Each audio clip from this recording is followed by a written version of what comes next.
Right guys, you joined me on the underside of the car today. The main plan was to drop the starter motor off, which I began yesterday, got rained off, and then I've managed to get the second bolt off today. As you can see, I've just got it resting there for the moment.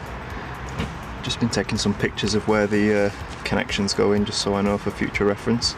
Just wanted to make a point of showing sort of how tricky it was to get these two bolts off. I think it's one of those, once you've done it once it's no problem, but first time round you got to sort of navigate exhaust heat shield and supporting brackets and other bits and pieces, and an eighth of a turn on your tools at a time. There's not much space to work with, but manageable from the underside.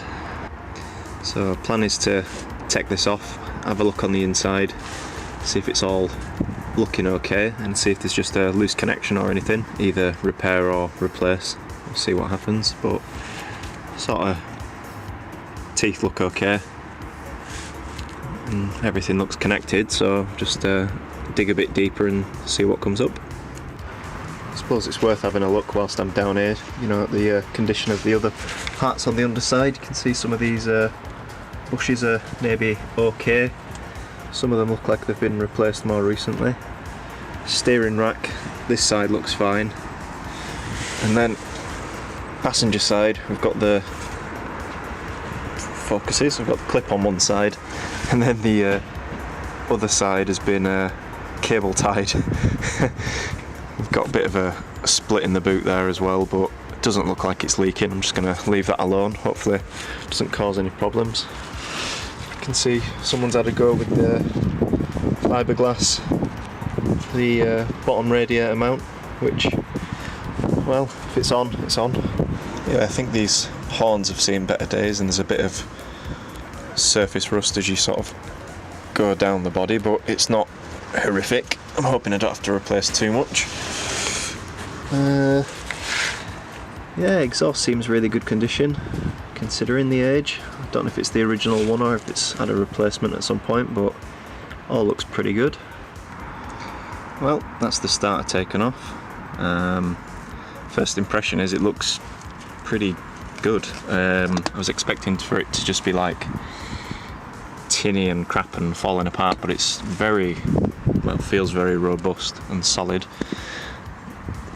Although, looking at these teeth in a bit more detail, try and zoom in on that.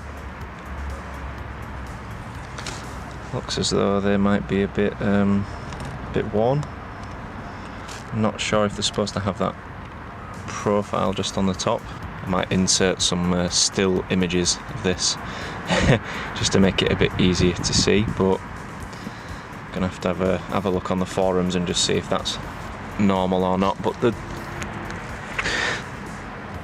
look to have the same machining pattern on them, but anyway, I'm guessing that's not the source of the problem, because that looks okay.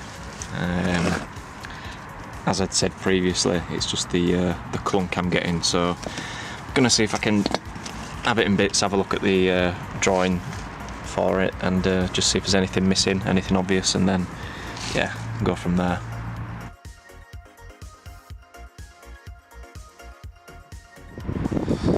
Right, well, I've taken the exhaust heat shielding off.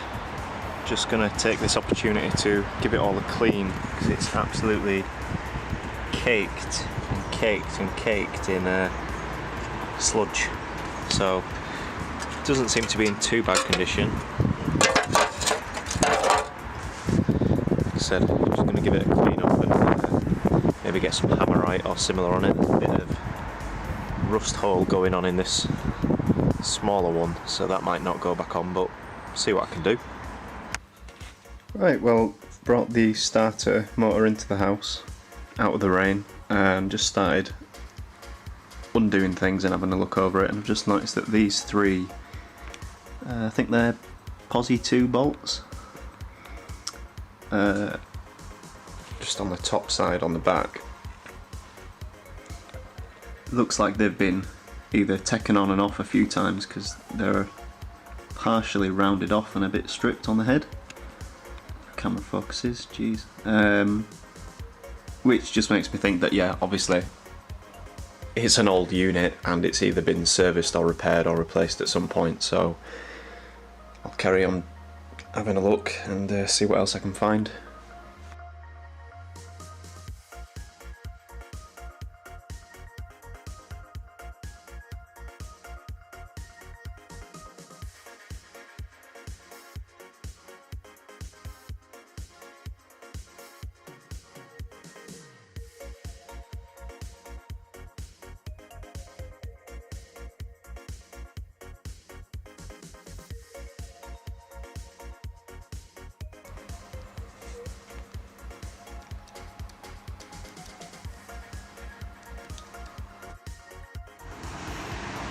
Well, I didn't have much joy with the starter motor earlier. All seems to be moving pretty freely and nicely, but reading into things a bit further, it's looking like it's probably a wiring issue considering the state of some of the terminals in here. So I think last job I'm going to do today is tackle this, which is the, you get focus on it, is the mess of terminals that go onto the positive on the battery, and as you can see, especially on this one,